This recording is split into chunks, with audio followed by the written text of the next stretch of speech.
just remember that, you know, as I always say, there aren't any stupid questions. There's plenty that I can't answer, but there aren't any stupid questions. So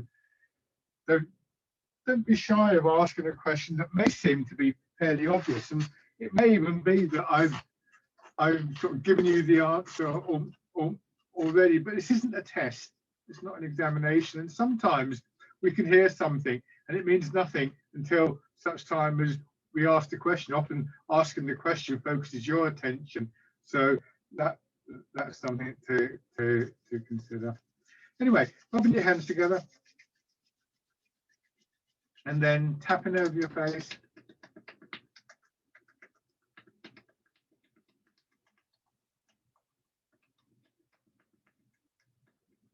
Over your head and neck.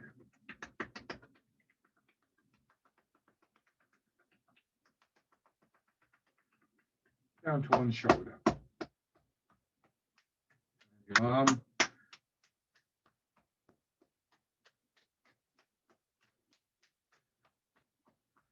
On the other side.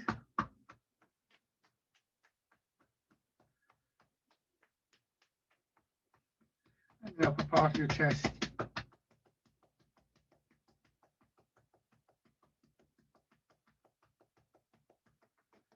Belly.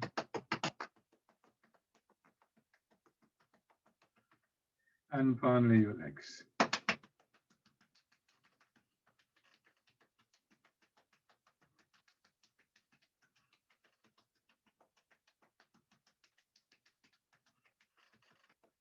Good.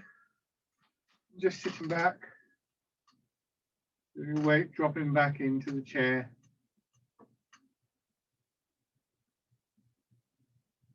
A couple of slow, gentle breaths. Just placing your hands on your belly, just below your navel. So see if you can feel the gentle rise and fall of your breathing.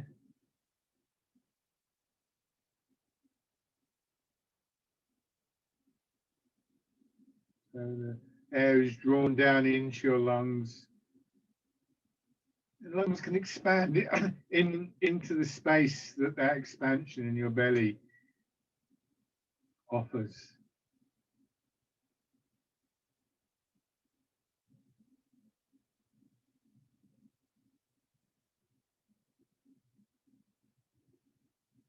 And that feeling of settling, just making itself felt, also your body, your thoughts, and your awareness.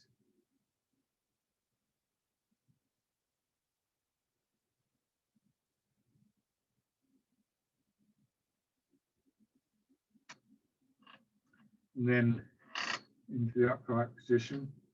We were just talking about the weather, of course, and just a reminder, really, to drink, even though what we're doing here is a very sort of slow, relaxed form of exercise. You can dehydrate very easily, and I think in general it's always a good idea to drink. I'm talking about drinking water, not other stuff necessarily.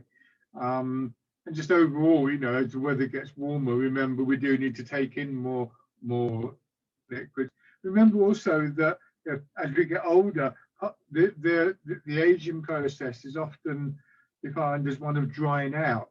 And actually, drinking water, it's not going to be, you're still going to get old, but drinking water is an important part of sort of countering some of the consequences of that drying out. So just tilting forward slightly, feeling about a third of your weight, ideally in the front half of your feet, just raising your heels a little, so you feel the pressure in the balls of your feet. And let your heels go down because you don't want your calves to tighten up. Feeling that your upper body is supported by your feet and your hips, so this square foundation to the movement.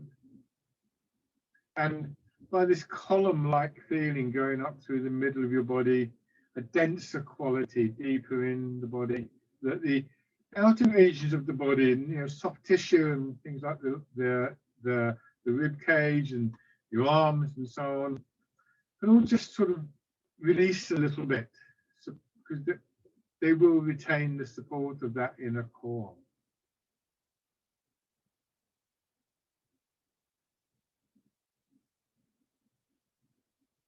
And then slowly turning your head.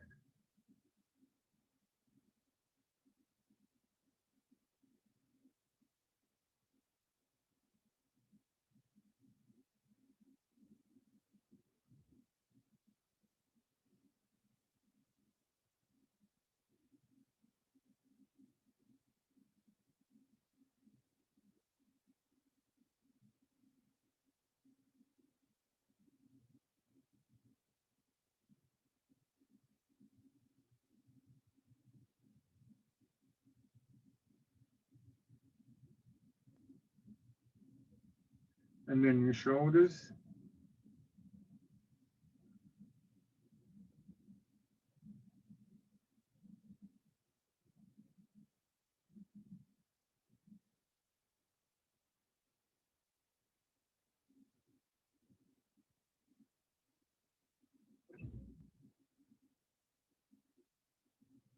Going forwards.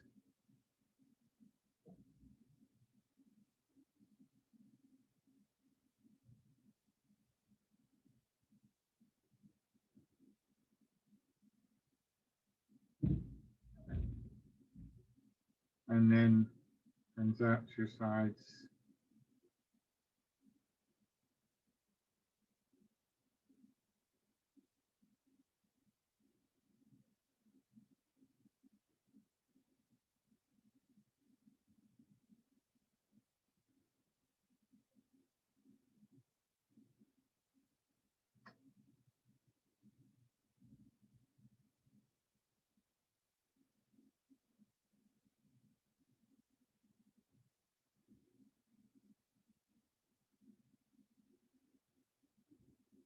Winding around.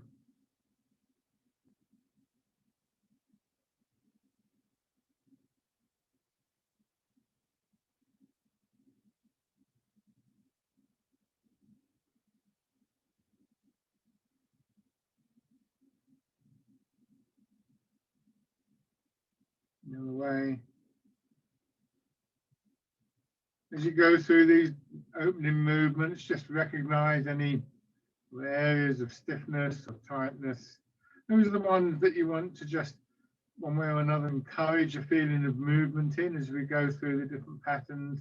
Might not happen immediately, but you might find that sometimes just noticing, bringing your attention to these areas has an effect. It depends what the cause is. Rest your hands down and easing forwards and pushing back. So sometimes with those areas that are a bit blocked up, a bit stiff, or sometimes a bit painful, as I said, it's enough that we do bring our attention to them. Other times we might want to be a bit more targeted, I suppose you could say. Could use an image of some kind. I often think of an image of water in a river running over a rock and gradually smoothing it down.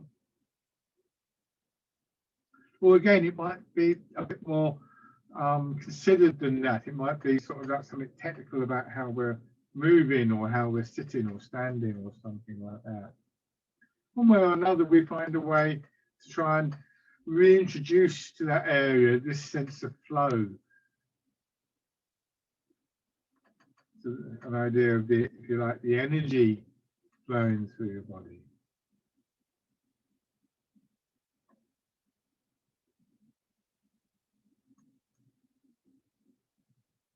And then turn a little. So there's two broad approaches, I think, to that kind of issue. There are these blocks and tight areas, often referred to as water and fire, because water flows around obstructions and gradually wears them away, whereas fire is much more kind of intrusive in a sense. And really what we want to try and do is get a balance between those two approaches. And then turn the other way. So if you find that you're using a simple image on say water flowing doesn't get you anywhere, you might want to think about it a little bit more. On the other hand, if trying something like analysing the movement actually seems to make it worse, which you can do sometimes, you can get a bit kind of tunnel vision, then it's better to come back to a more flowing awareness. And it won't always work either. Sometimes we can clear these blocks, sometimes not. So don't have unreasonable expectations. And then going around in a circle. Sometimes a different movement might make the difference. So you'll get to know those movements that are the most useful for you.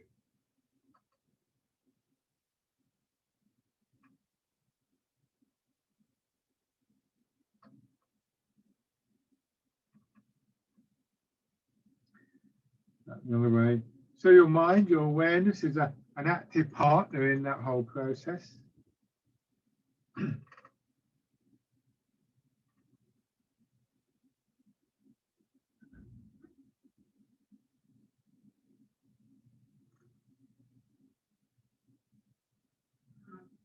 And then raising one heel, stepping out.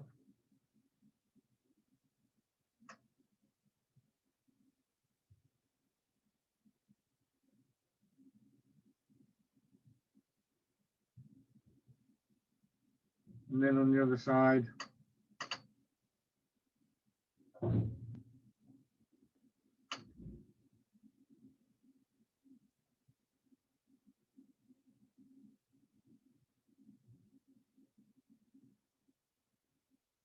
And then alternating from one to the other.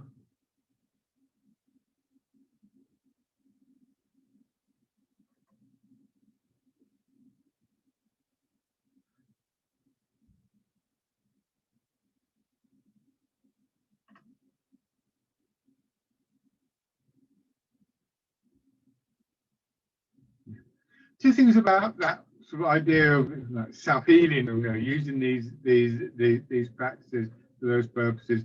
One is, as I said, be realistic about this. Not everything can be cured by Tai Chi, and if a problem persists, then that's if you get an ache or pain somewhere and you can clear it with the Tai Chi, that's great. But if it persists, then you might need to think about other measures. And the second thing is, when I talk about the mind being involved, I'm not trying to imply that it's simply a matter of thinking right. That I think is I think that's quite insulting actually, when I've met people very real barriers and problems in their lives in various ways, and it's not enough just to say, yeah, get your mind right and all your problems will dissolve away. It isn't that easy. It's about understanding the potential that exists when mind and body work together, when they overlap and merge. There is a great deal we can do, but there are still limitations. Okay, so hands down to your sides, and forwards and backwards.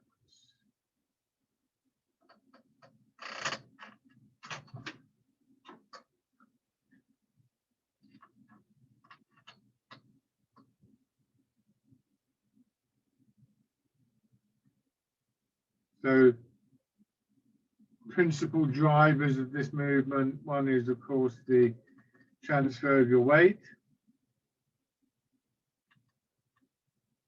and the other is the opening and closing in chest and upper back. And that combination is going to work for a number of exercises in slightly different ways. Each exercise, as I mentioned before, has this unique pattern of movements, unique sort of reflecting pathways through your body. Later, when we come to the little sequence of movements, it's an opportunity just to train yourself to recognize that.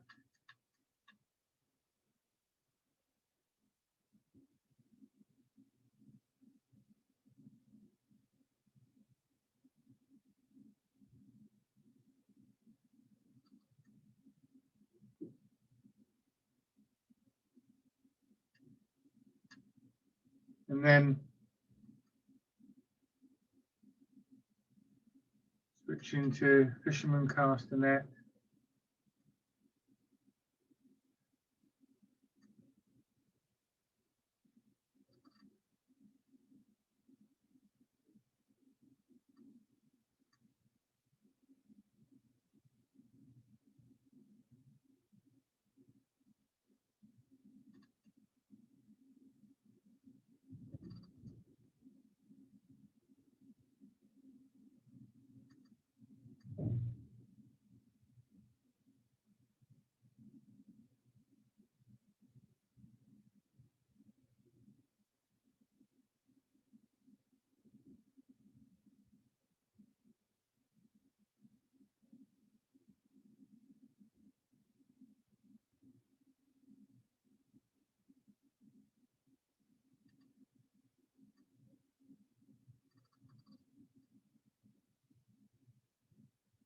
And then rolling the ball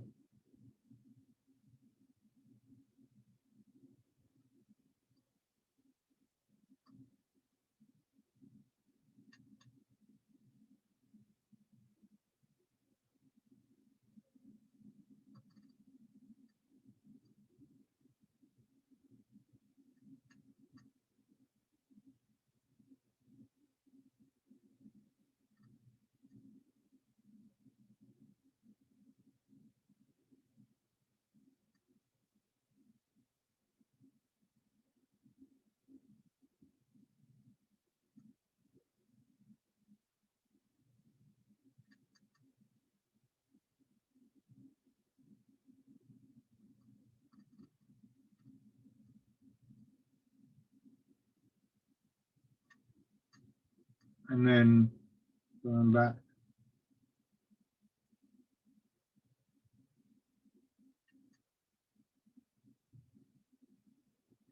Pigeon spreads its wings. Again, very distinctive opening and closing in chest and upper back.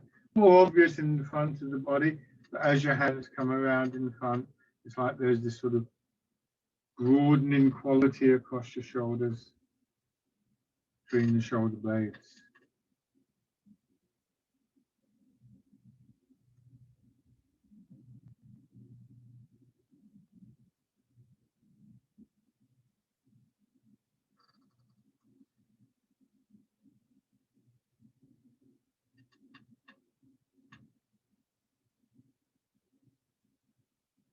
And we're going to change to pushing the wave.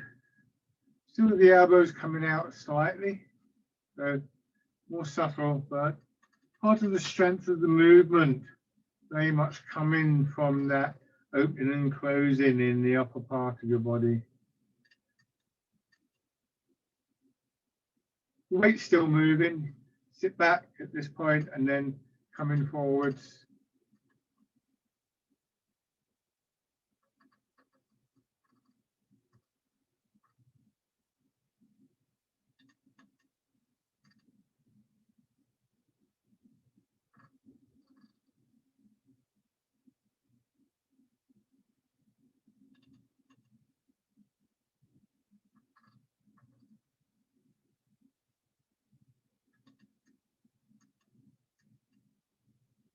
And now fisting your hands, notice that my hands are about level with my hips. And now the opening and closing in the chest and upper back are very much linked with this rotating movement in your arms. So try and avoid a very common mistake here, which is people get back here and they lift their hands up. It's from here, and if I do this from the side, it was a bit awkward there. See my elbow is below my shoulder, not back there, but it's rotated outwards, so there's still that opening in the chest. When I go forwards, you see my arm doesn't really extend that much. This angle here gets more shallow.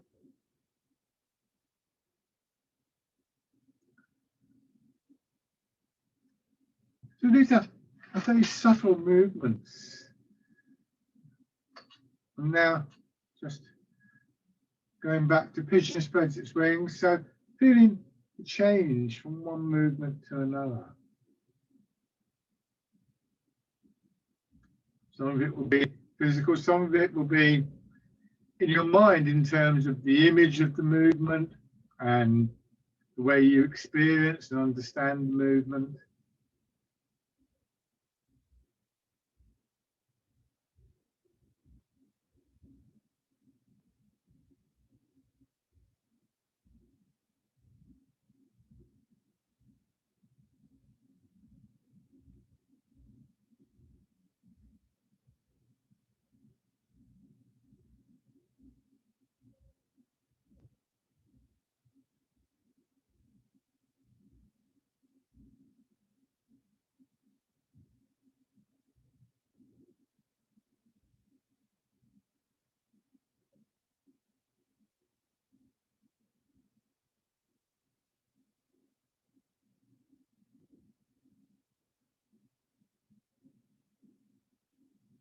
One more round.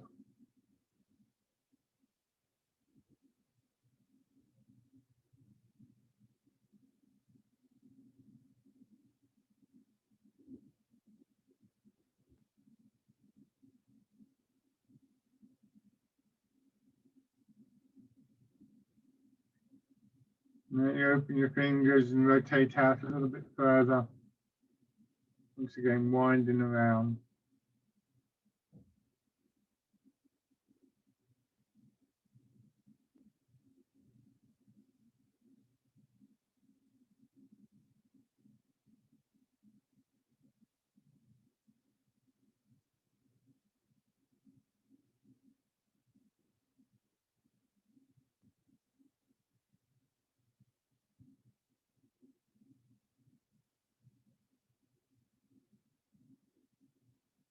One more time. And then the vertical movement starting, rooting down, that gentle downward push through feet and hips.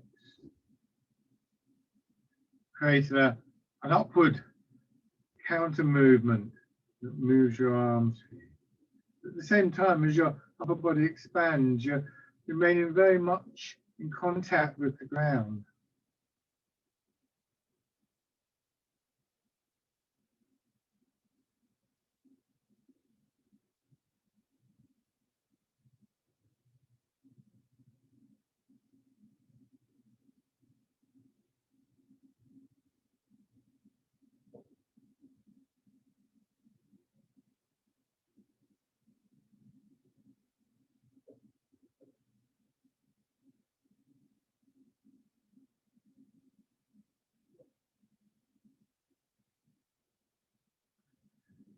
And then the wild goose.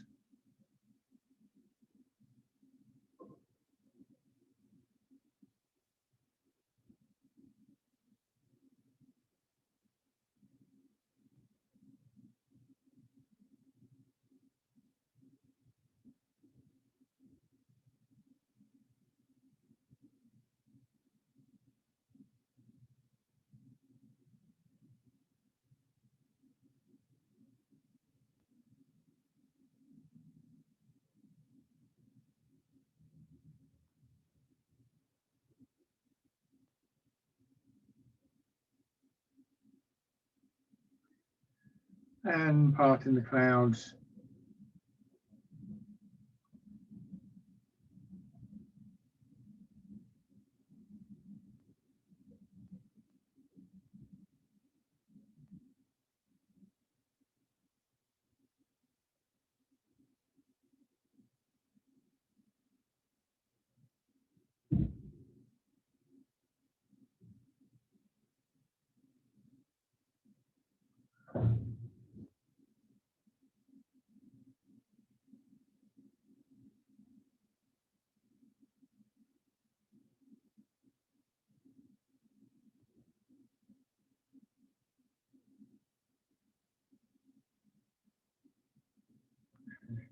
Dragon plucks the stars from the sky.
One more on each side.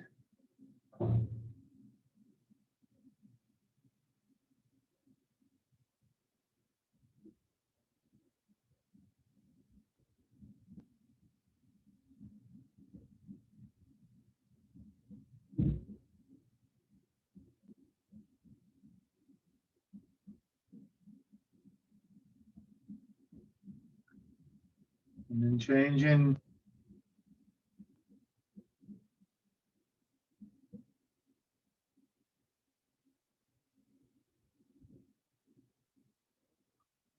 Again, the two-way push means that we can just train ourselves to recognize subtle changes between a lengthening and a broadening of the back, but also what's sort of similar, what's the same.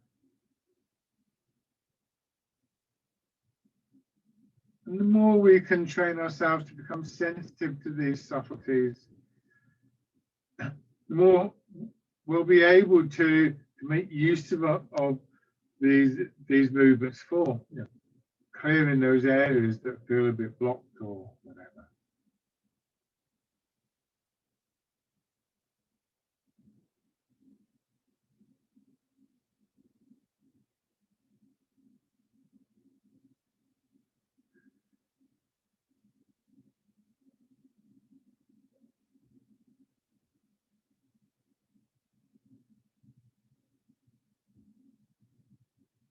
One more round.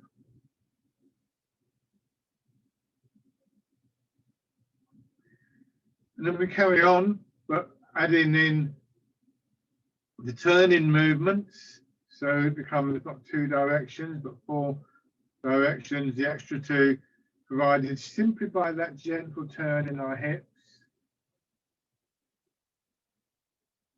Everything else is the same as you push to either side.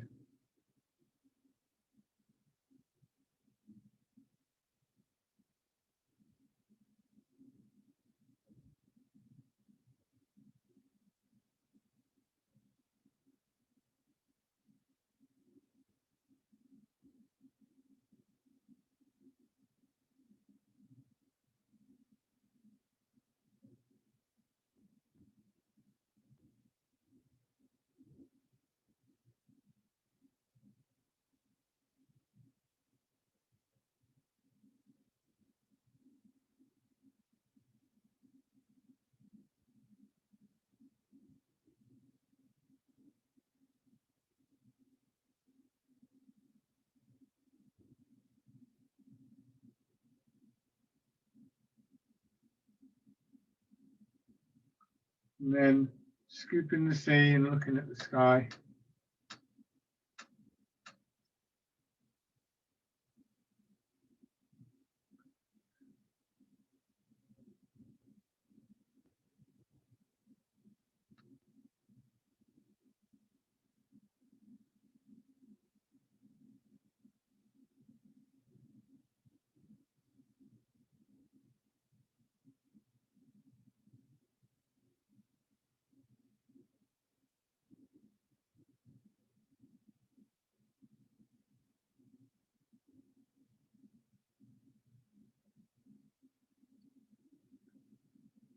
And then grasping the tiger's ears.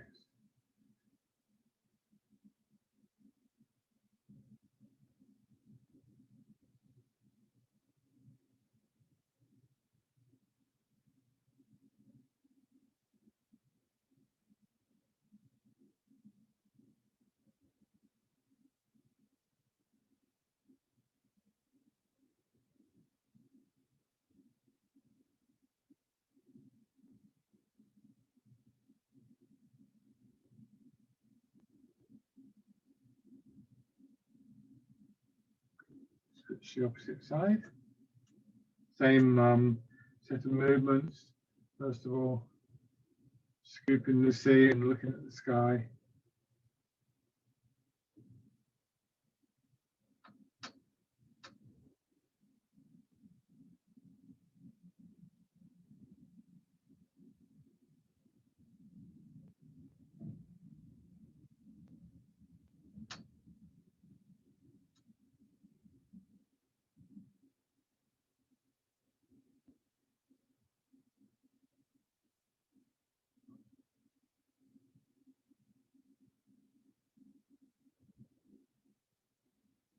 and change.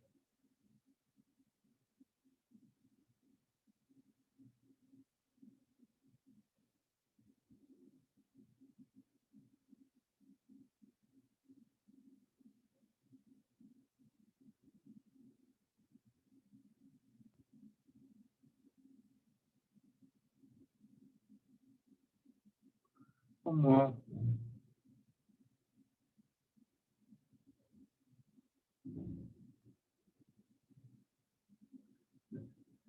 Then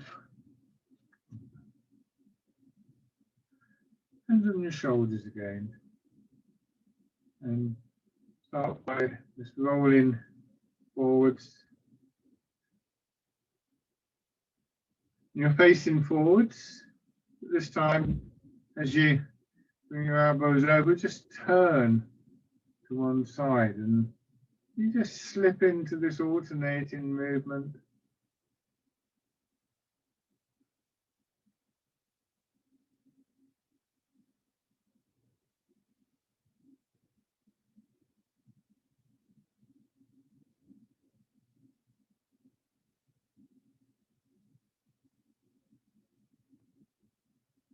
And from there, bringing your hand out into bear play.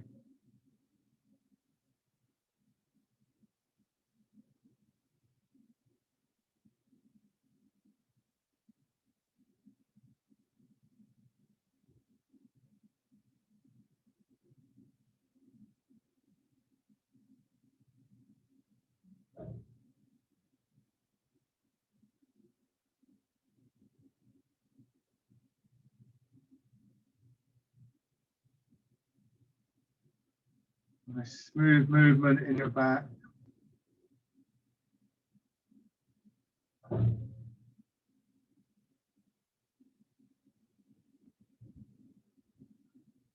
one more on each side. And then turn out through the opening through the opposite side of the body to the turn, hitting the ball in front of the shoulder.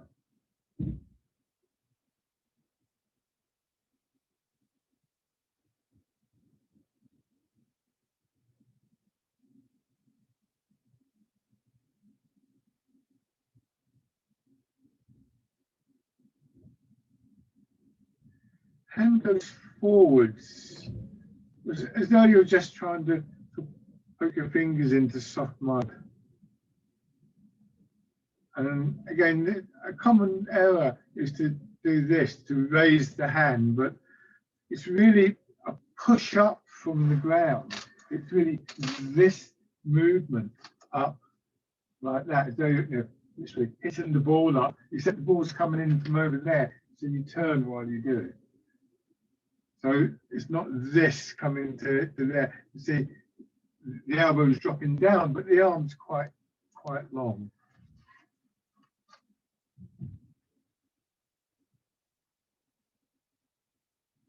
And check those details, because the worst that happens is you realize that you've got it right.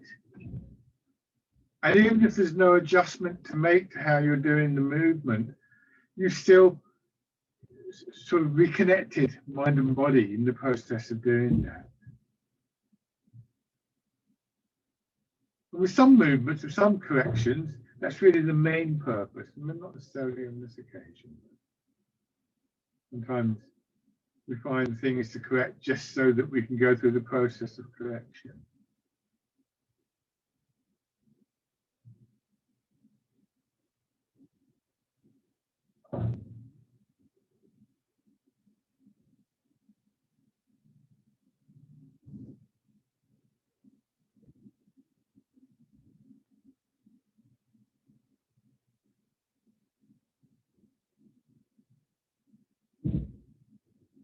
And then cow gazes at the moon.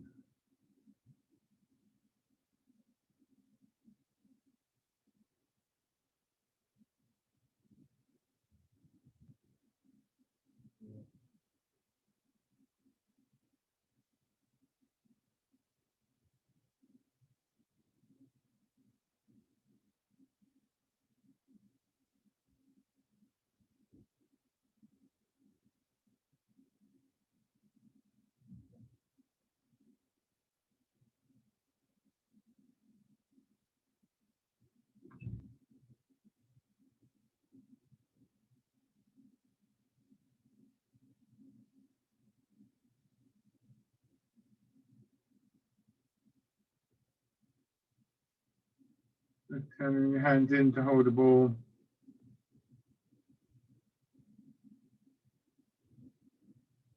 Gently circling around. Hands go from a point roughly level with your hips or just above them to level with your shoulders, no more. And the principal movement in your arms, of course, is up and down. The left and right element of the circle provided by the turning in your center.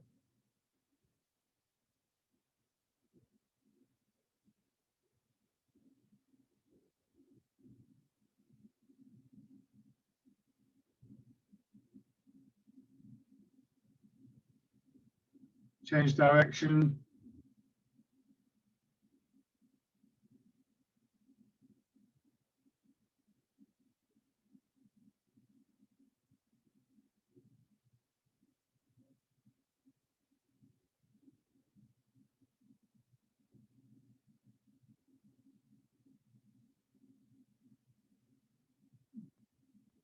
Now fold your hands over your chest, the archer. Opening again across the chest and shoulders.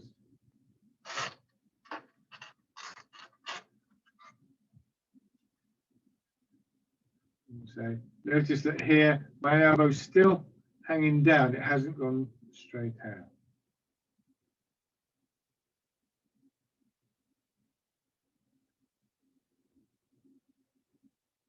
Turning your head to watch the hand.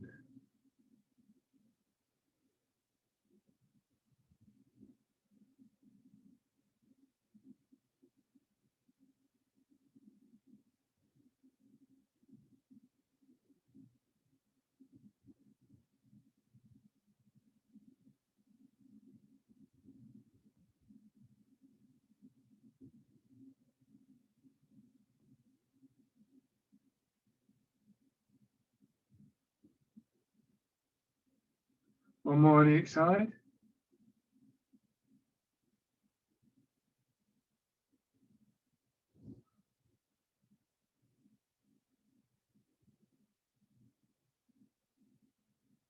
And then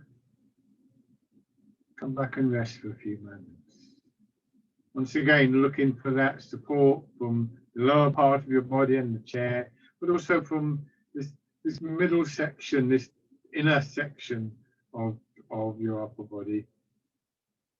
The phrase we often use in Tai Chi is that outside there should be the softness of cotton, inside the temper of steel. Steel is, in metallic terms, quite a soft metal.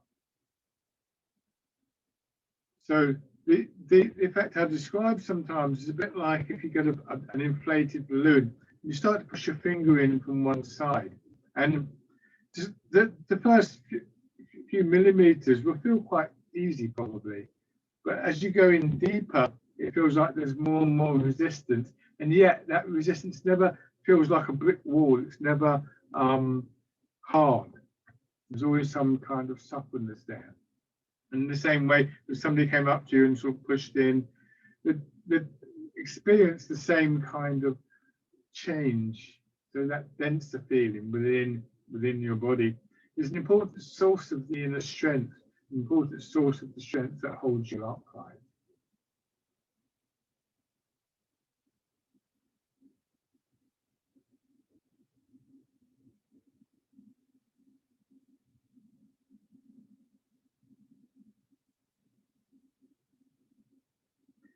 And then once again, rubbing your hands together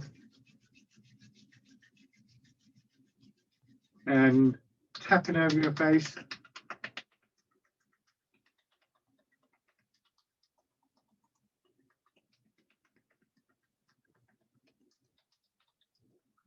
Over your head and neck.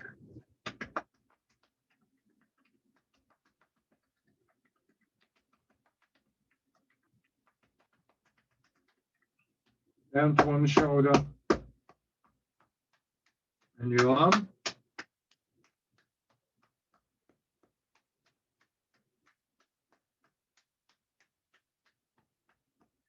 The other side.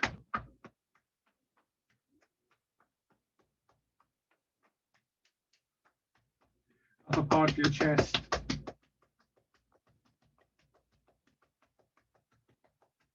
belly.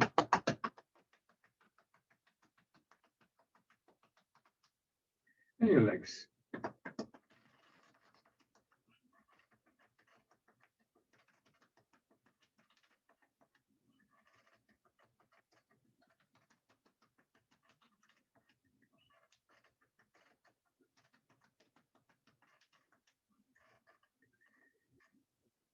Good.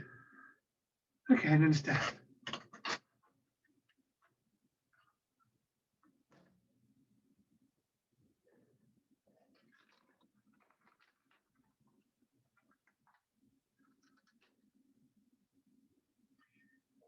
So feet parallel and just rocking your weight forwards and backwards.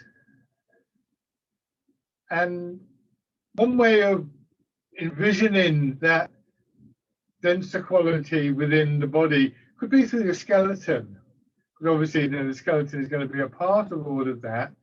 The skeleton itself, we tend to think of bone as being solid and dead, and it's not. Bone is living tissue.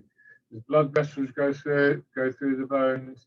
Bones are articulated in one way or another. They can move, and they can move within the body. And I've used this image in the past of a plant floating in water for the movement of your spine as you rock forwards and backwards like this. And I think you can apply that to the whole skeleton. So if you can imagine that in a framework, just gently rocking to and fro, both supporting the soft tissue, but also being supported by the soft tissue, because there's a density there, and that stops sort of like bits going out of line and that kind of thing. So it's a slightly forced separation to make between inner and outer in this way.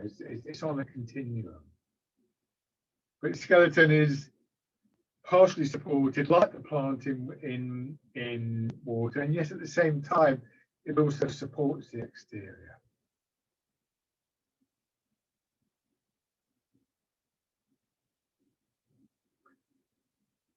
Hands in front of you as though you're carrying the tray of drinks.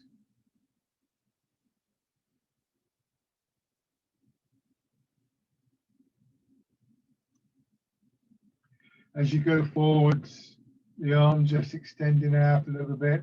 So again, like when we did the punch, actually, this angle here at this point, it's almost 90 degrees. You can see there. Then as I go forwards, it opens out quite a bit. Likewise, this angle between the arm and the torso. So, and at the same time, as you go forwards, just a sense in which your fingers are gently spreading out, lengthening, not tight, just very smooth. Remember that overall pace in the movement, that massaging quality that I've talked about sometimes, feeling that all the way through your body.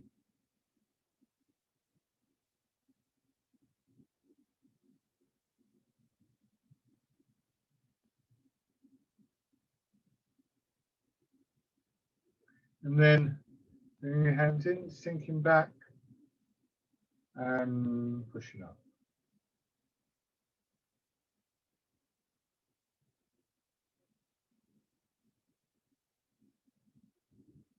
Here in the standing version of rooting down, it's clearly our feet pushing down into the ground. But even as your hips clearly go up, we can see the rise and fall of the hips. If you imagine from your hip down to the ground, there's like an elastic band. Even in the process of coming up, you can still feel that pull downwards, even though it's not. Even though you're going up, you're moving up, sort of against the resistance of that pull. It shouldn't be tight. It shouldn't be a struggle, but it's very much there. And like when you pull out an elastic band, you reach a point where if you're going to go any further, it will snap or whatever. You reach a kind of limit, and that's when we sink back down again.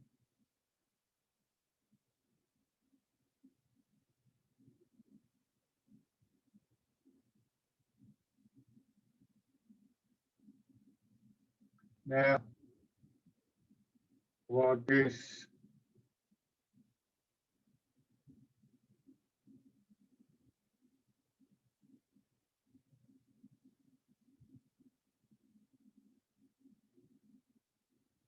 Likewise, when we go down, it's like pushing on a spring or pushing a ball down in water. And that same thing that I was talking about before, that further down you go, the more resistance you meet. Until eventually that resistance overcomes the downward pull of gravity and pushes you up again. So in each direction that we move, there comes a kind of tipping point where we end up returning and then parting the clouds. And it's important that we try and recognize, again, it's another thing that we become sensitive to, so that we're not overextending. Maintaining that spaciousness within the body that allows that internal flow.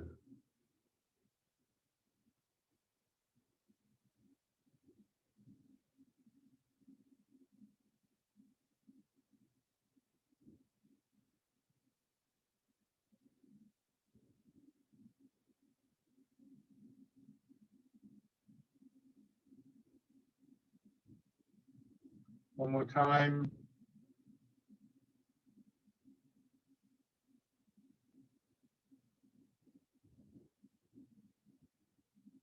Good. Give it a little shake. One foot forwards. Same thing here. Rather than thinking, right now I'm going to move forwards, observe the movement. And we develop a kind of intuitive sense of when we come forward. The important thing is not to resist what is going on in your body. So you sink into the back leg, and eventually you'll feel the leg trying to push you, and just allow it to. So this builds up a very natural rhythm for every movement in the art. There's a point where extension shifts to contraction, where compression shifts to a releasing, and so on and so forth. And this is all part and parcel of the rhythm and the interplay of these opposite movements of the yin yang.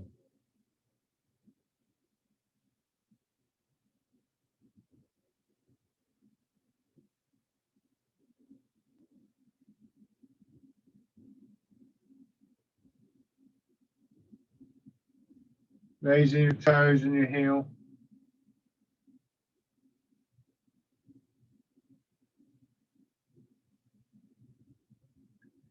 So one of the great gifts, I think, in Tai Chi, one of the great benefits that we get from it, health benefits that we get from it, is actually quite hard to define. You know, there have been tests done on Tai Chi, and we can work with different things, but actually there's a much more profound and in some ways more important underlying sense of well-being as we really get to know our bodies better, how to use our bodies differently without putting it under strain.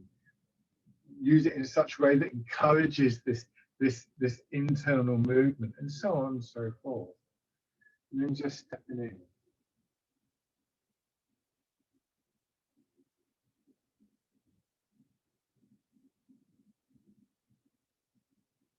And of course, that's not a purely physical benefit that we get.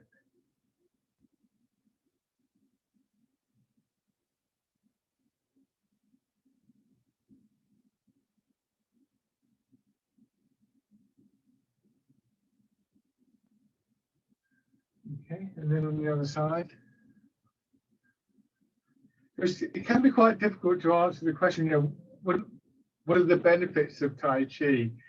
The list can be quite long, but also can be quite obscure in some ways. It's just, it makes me feel better, I suppose. There's one way of describing it, but I mean, there are clear benefits you can put on some areas, but don't let that be the whole story.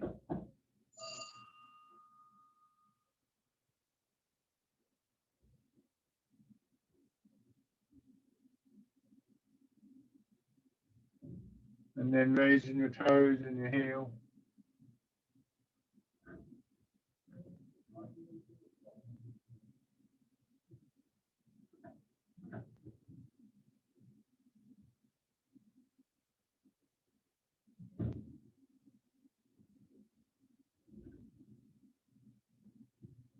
And then stepping in.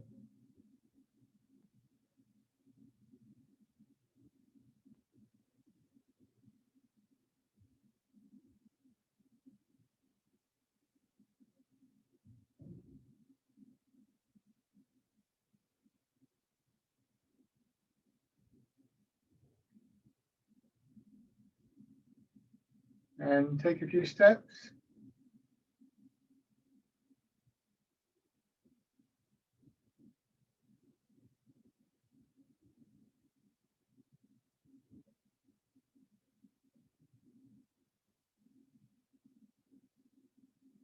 And going back.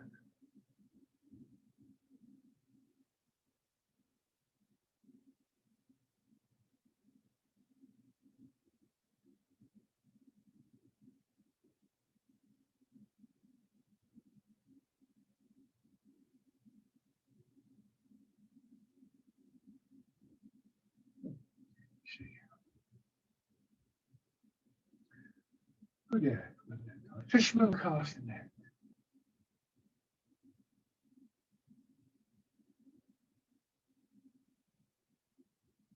Nice, smooth, wave-like movement through your body.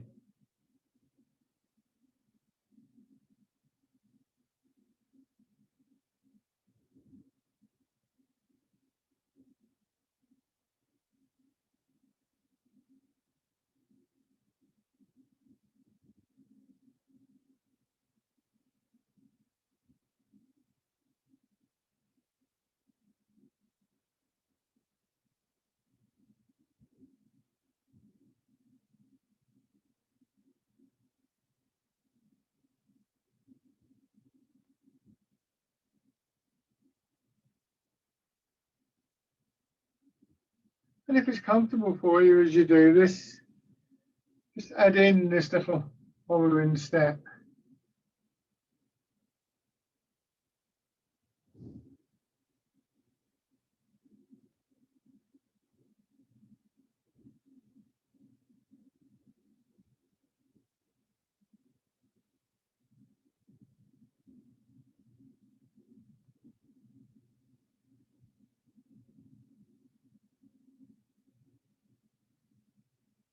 And then on the other side.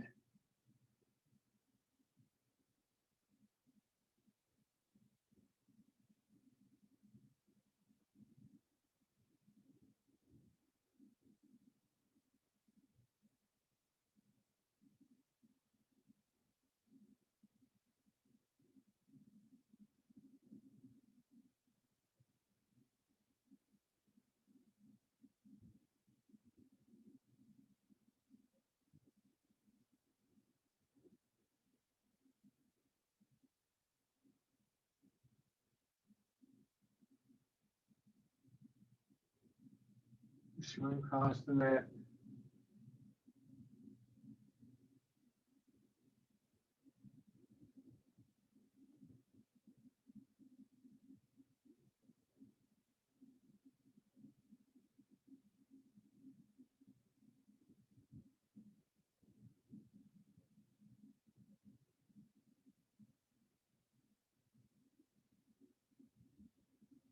And then just, if it's comfortable for you, the step. If you're finding this is making you wobbly, so as always, you can just do one hand, hold on to something with the other hand. But something to think about is if your arms go too far, they are likely to pull you away. If I go to here and then do this, so I get pulled forward by my arms. So that could be something to think about if you want to develop this particular exercise.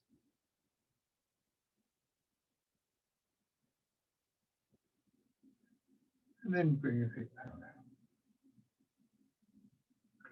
Right. Go back to your chairs.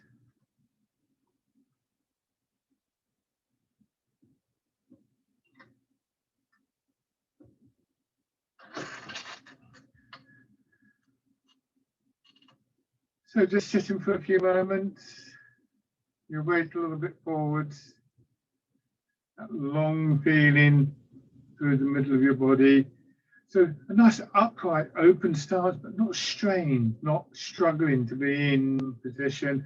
Just allowing yourself to settle into the chair.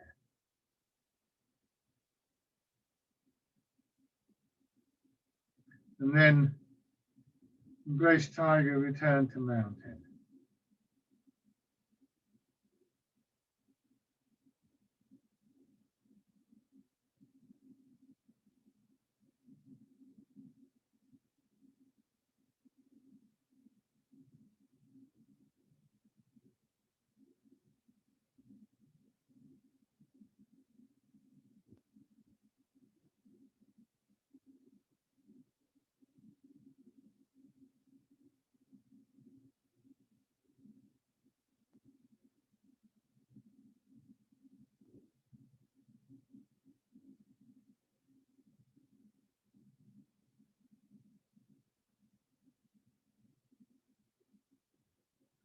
One more round.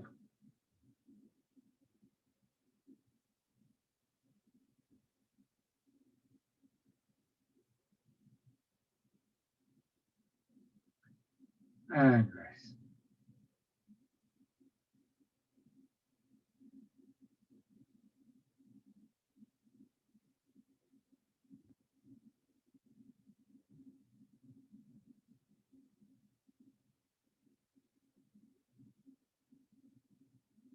Okay, and then just open your eyes. Thank you very much, everybody, as always. And as always, time seems to race away, doesn't it? And I seem to guess this sort of thing. Well,